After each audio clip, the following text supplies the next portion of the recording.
నమస్తే దోస్తులు, welcome back SY YouTube channel. Today special ఏంటంటే బ్లాగ్లో today is my birthday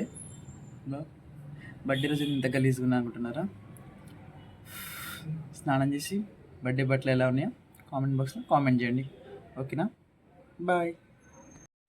today special ఏంటంటే నేను సేమియా చేస్తున్నా.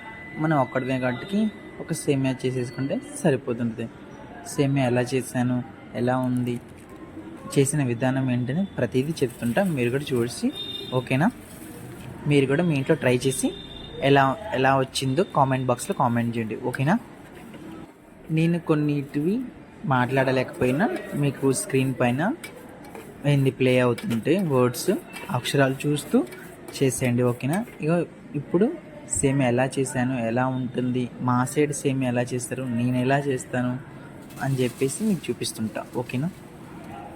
ఇలా సేమియాని వేయించుకొని పక్కన పెట్టుకోవాలి. తర్వాతకి ఒక బౌల్లో ఒక ప్యాకెట్లో పాలు తీసుకొని బౌల్లో పాలని మంచిగా వేడి చేసుకోవాలి. ఎలా వేడి చేసుకోవాలంటే పాలు మరుగుతూ ఉండాలి. ఇలా పాలు ఎలా మరుగుతుంటే మీకు చూపిస్తా ఒక్క నిమిషం.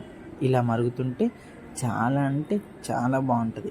ఇప్పుడు చూడండి పాలు ఎలా మరుగుతున్నాయో పైకి కిందికి. అలా పాలు పైకి కిందికి మరుగుతూ ఉంటే అప్పుడు పాలు అనేది చాలా టేస్ట్ అంటే చాలా టేస్ట్ వస్తుంటాయి, తెలుసా? ఒక పాలు ఎంత మరిగితే అంత టేస్ట్ ఉంటుంది. మరి ఎక్కువ మరిగించమాకండి, మొత్తం ఇంకిపోతాయి. ఇట్లా మంచిగా ఇలా వేయించుకో. అలా మరిగిన కొద్దిసేపటికి మనం పంచదార వేసుకుందాం. నేనైతే కొంచెం పంచదార వేసుకుంటా. నేను కొంచెం తీపి ఎక్కువ తింటా కాబట్టి కొంచెం ఎక్కువనే పంచదార వేసుకుంటా. ఇప్పుడు వీటికి కావాల్సిన ఇంగ్రీడియంట్స్ ఒక్కటి చూపిస్తాను. మంచిగా యాలకులని డైరెక్ట్ అలా వేయకూడదు. యాలకులని 2 పీసెస్గా చేసుకొని అందులో వేసుకోవాలి. అప్పుడు యాలకులు లోపల నల్లటివి అందులో వచ్చినప్పుడు చాలా అంటే చాలా టేస్ట్ ఉంటుంది. తర్వాతకి జీడిపప్పు 4 పలుకులు మంచిగా వేసుకోవాలి. జీడిపప్పు వేసుకుని టేస్ట్ ఇంకా బాగుంటుంది జీడిపప్పుతో.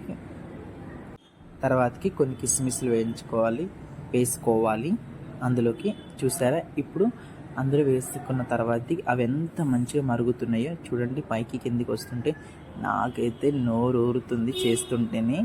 చేసేదాకా ఆగాలి కాబట్టి బట్ ఆగుతున్నా. తర్వాతకి మనం ముందుగా వేయించి పెట్టుకున్న సేమియా ఉంది చూసారా? ఆ సేమియాని మొత్తం ఒకేసారి వేయకూడదు, కొంచెం కొంచెంగా వేసుకుంటూ ఉండాలి. అలా కొంచెం కొంచెం వేసుకుంటే మనం ఒక్కసారి వేసామంటే అక్కడ అతుక్కున్నట్టు అయిపోతుంది, గడ్డలాగా మాదిరిగా పడిపోతుంది. అలా వేయకూడదు, కొంచెం కొంచెం వేసుకొని తర్వాతకి సేమియాని మొత్తం మనం ఎంత ఎంచుకున్నామో అదంతా వేసేసుకున్న తర్వాతకి ఒకసారి కలుపుకోవడం అంటే ఇట్లా ఏంది, అక్కడ ఏమైనా గడ్డ లెక్క పడిపోయినా అతుక్కొని ఉన్నా సరే సేమియా మంచిగా ఇట్లా వేడి సపరేట్ అవుతుంటుంది సేమియా.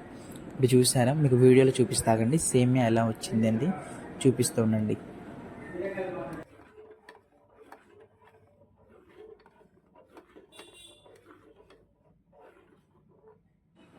చాలా అంటే చాలా బాగా వస్తుంది. మీకు వీడియోలో ఎలా కనపడుతుందో నాకు తెలియట్లేదు, కానీ నేను లైవ్లో చేస్తున్నా కాబట్టి నాకు స్మెల్కి అస్సలు ఎప్పుడు అయిపోతుందా, ఎప్పుడు తినాలా అన్నట్టు చూస్తున్నా. ఫైనల్గా మన సేమియా రెడీ అయింది. మీకు ఇక్కడ నచ్చితే మీరు కూడా ట్రై చేయండి. నేను మళ్ళీ స్క్రీన్ మీద ప్లే చేస్తుంటాను ప్రతిదీ, ఓకేనా? Thank you. నా బర్త్డేకి నా జీవితంలో నేను 3 దర్శనం కంపల్సరీగా చేసుకుంటా. మొదటి మా అమ్మ. ప్రతి పండగ అయినా సరే సెలబ్రేషన్ నాది చిన్నదైనా పెద్దదైనా సరే నేను మా అమ్మ కాడ ముందు మా అమ్మ బ్లెస్సింగ్ తీసుకున్న తర్వాతకి నేను ఏదైనా స్టార్ట్ చేస్తాను, ఓకేనా? నేను ఫస్ట్ మొదటిది మా అమ్మ తర్వాతకి ఇంకేదైనా అంటే ముందు మొదటిది మా అమ్మ బ్లెస్సింగ్ తీసుకున్న తర్వాతకి.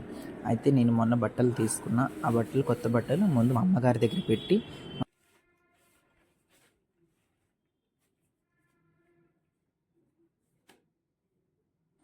అమ్మగారి దగ్గర బట్టలు పెట్టేసి అమ్మగారి బ్లెస్సింగ్స్ తీసేసుకున్నాం. ఆ తర్వాతకి ఇప్పుడు నేనేం చేస్తానంటే ఇందాక నేను రెడీ చేసుకున్న సేమియా ఉంది చూసారా? ఆ సేమియా తీసుకొచ్చి మా అమ్మగారి ముందు పెట్టి, అంటే మొదటి చేసింది ఎప్పుడైనా నేను ఫస్ట్ మా అమ్మ దగ్గర పెడతాను. అమ్మ పెట్టిన తర్వాతకి నేను తినేస్తాను.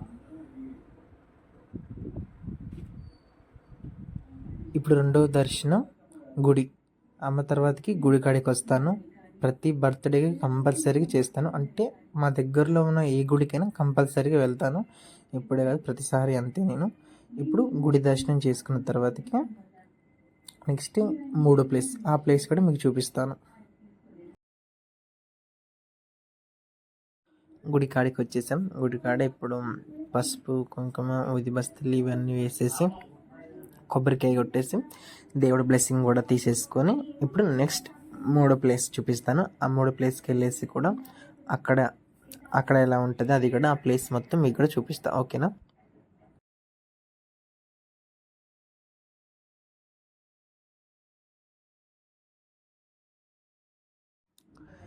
వచ్చేసాం మూడో ప్లేస్ ఖమ్మంలో ఉన్న కర్ణగిరి. అంటే నా ప్రతి బర్త్డేకి కర్ణగిరి వస్తానని కాదు, నేను ప్రతి బర్త్డేకి ఫస్ట్ది మా అమ్మగారి దగ్గర బ్లెస్సింగ్, తర్వాతకి అక్కడ దగ్గరలో ఉన్న ఏ గుడైనా, తర్వాతకి చర్చికి కంపల్సరీగా పోతాను. నా ప్రతి బర్త్డేకి అక్కడ మా ఊర్లో ఉంటే మా ఊరి దగ్గర గుడి, నేను ఎక్కడ ఉంటే అక్కడ దగ్గరలో ఉన్న చర్చికి, మా అమ్మగారి బ్లెస్సింగ్, గుడికి, ఈ మూడు కంపల్సరీగా పోతాను. ఇప్పుడు మీకు ఒక విషయం చెప్తా. కర్ణగిరిలో ఉండే పార్క్, ఈ పార్క్కి ఆఫ్టర్ 3 years బ్యాక్ మేము మా ఫ్రెండ్స్ వచ్చాం.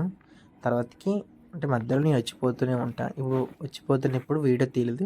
ఇప్పుడు మీకోసం లోపల ఎలా ఉంటుంది అనేది వీడియో తీస్తున్నాను.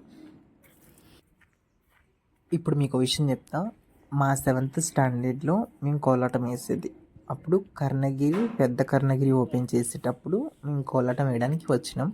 అప్పుడు 40 టీంలు కోలాటం వేస్తే అందులో ఫస్ట్ ప్రైజ్ మా కోలాటం టీంకి, పాలేరు తరపున కోలాటం టీంకి వచ్చింది. అప్పుడు అంటే మస్తు హ్యాపీ ఫీల్ అయ్యింది చిన్నతనంలో. ఈ జనరేషన్ వరకు కోలాటం చూస్తే నవ్వులాటగా ఉంటుంది, కానీ మా జనరేషన్ వరకు కోలాటం అనేది చాలా అంటే చాలా ఇష్టం. మా జనరేషన్ వాళ్ళకి. నేను మీకు నెక్స్ట్ నా వీడియోలో నేనెవరు, నా పేరేంటి, నేను ఏం చేస్తా, నేను ఏ వర్క్ చేస్తుంటా, నేను యూట్యూబ్ ఛానల్ పెట్టడానికి కారణం ఏంటి అనేది ప్రతిదీ చెప్తా. ఓకేనా? నా నెక్స్ట్ వీడియో కోసం వెయిట్ చేయండి. ప్లీజ్ సబ్స్క్రైబ్ చేయొచ్చు కదా ఎస్వై యూట్యూబ్